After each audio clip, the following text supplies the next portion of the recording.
Well, happy Resurrection Day. I have a couple of things that are coming up that I would really like to share with you. First, next Sunday, I'm beginning a new sermon series on the great I Ams. Did you know God had a name? Well, He does. The Hebrew, His name is Yahweh. We find this from when Moses was being talked to by God in the burning bush, the bush that was on fire but wouldn't burn up. And God came to him and said, I am the God of Abraham, the God of Isaac, and the God of Jacob. But he used the word Elohim, which meant God in that day. It could have meant any God. There were a lot of gods in Egypt and all. And then he told Moses that he wanted him to go to Egypt and to tell Pharaoh to let his people go and convince his people to come back to that mountain and bring them up so that he could talk to them. And Moses asked, who shall I say sent me? They're going to know who sent me. And he said, Yahweh.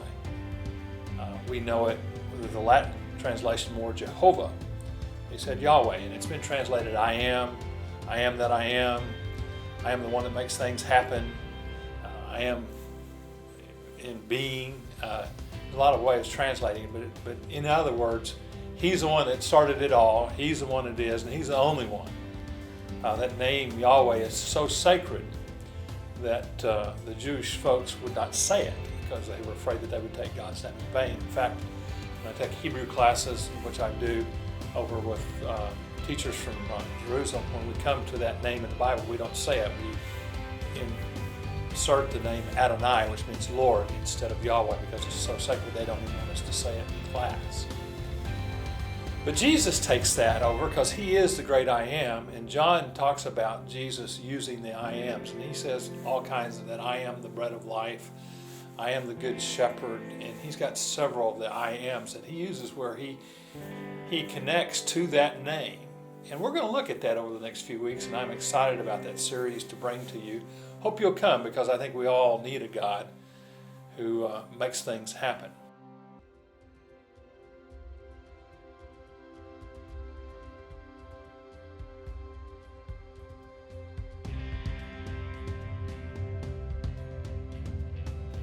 The other thing I just want you to put on the calendar is we family have on the calendar a date that we're going to dedicate our building.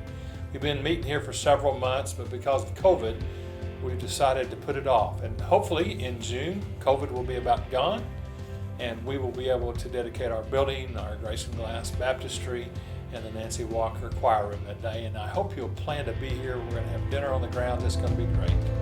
Let's have a great service today.